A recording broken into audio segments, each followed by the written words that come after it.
Salut tout le monde! Alors, je vous retrouve pour une autre chronique littéraire et comme je vous le disais la dernière fois, Archambault et moi, on a repris. Alors, on refait des choses ensemble, dont ces chroniques que je vous offre avec beaucoup de bonheur. Et cette fois-ci, je vous parle du livre du plus récent d'Éric Emmanuel Schmitt, L'homme qui voyait à travers les visages. Bon, cette lecture-là, ça a été toute une aventure. Avant de vous dire ce que ça a été pour moi, vous parler un peu de l'histoire, celle d'Augustin. Augustin est un stagiaire dans un journal, dans une plus petite place, un journal peut-être de moindre importance. Et il va être pris bien malgré lui dans un attentat terroriste. Alors, non seulement il était présent, il a tout vu, mais il a vu plus encore, parce qu'Augustin a un don plutôt particulier. Il voit les petits êtres ou les gens qui nous accompagnent, des gens qui souvent sont décédés, donc qui nous inspirent ou qui étaient près de nous, qui veulent nous protéger ou pour peu importe quelle raison. Donc lui, il voit non seulement à travers les visages, mais en plus, souvent s'il y a des personnages qui nous entourent, il les perçoit aussi.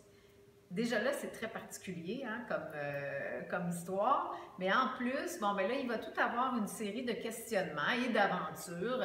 Et c'est un roman qui serait pour moi bien difficile à classer parce que autant il y a le côté mystique dans cette histoire-là, autant il y a de l'action et toutes sortes de choses qui se passent, beaucoup de philosophie aussi. Philosophie parce que Augustin va en arriver à un moment donné à se poser certaines questions. C'est une femme qui l'accompagne dans le processus d'investigation, qui va lui mettre ces idées-là en tête. En fait, elle va lui demander, est-ce que c'est le mal, est-ce qu'il provient de Dieu ou des hommes? Le mal, le terrorisme, peu importe. Pourquoi il y a des gens qui font des trucs qui nous paraissent mal, évidemment, au nom de Dieu? Est-ce que c'est les hommes qui ont compris tout croche et qui agissent de cette façon-là? Bon, évidemment que c'est des questions, je pense, qu'on se pose aussi. Et Augustin, pour répondre à cette question, va choisir d'aller voir un des hommes qu'il admire le plus. Et c'est là que c'est encore plus particulier, parce qu'il va aller rencontrer Éric Emmanuel Schmitt lui-même. Donc, Éric Emmanuel Schmitt, qui est l'auteur du livre, devient aussi un personnage dans le livre. Personnage avec qui il va avoir un questionnement, une réflexion et une discussion par rapport à Dieu. Qui est Dieu? Que fait Dieu dans nos vies? Bon, ce genre de choses-là. Et il va découvrir Augustin par son don, parce qu'il voit qu'Éric Emmanuel Schmitt, il y en a beaucoup de monde qui l'accompagne. Des gens qui sont décédés aujourd'hui, mais des grands personnages de l'histoire, de l'humanité ou peu importe. Tout ça fait que tout le long du livre, j'ai passé mon temps, puis on le voit parce qu'au début, je pliais des pages. Je me demandais tout le temps, est-ce que je vous en parle? Où je me situe par rapport à cette lecture-là? Est-ce que c'est un coup de cœur monumental? Ça m'a tellement questionnée. En même temps, je l'avoue, une fan finie d'Éric Emmanuel Schmitt.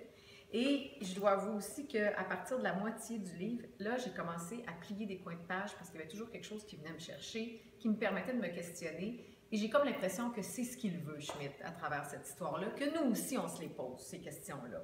Peu importe, il ne va pas nous dire qu'est-ce qu'il y en est exactement avec le Dieu, avec les hommes, qui fait quoi, qu'est-ce qui est mal, qu'est-ce qui est bien, mais plutôt de nous inviter à nous poser ces questions, à avoir ces réflexions-là, peut-être à en parler aussi. Et je dois avouer que la fin, encore une fois, c'est très réussi parce qu'il m'a surprise, et non seulement ça, doublement, c'était comme bang bang, je me disais « Oh, wow! » Et quand j'ai terminé le livre, je ne pouvais pas ne pas vous en parler parce que ça fait encore partie des lectures qui m'auront marqué d'Éric Emmanuel Schmitt.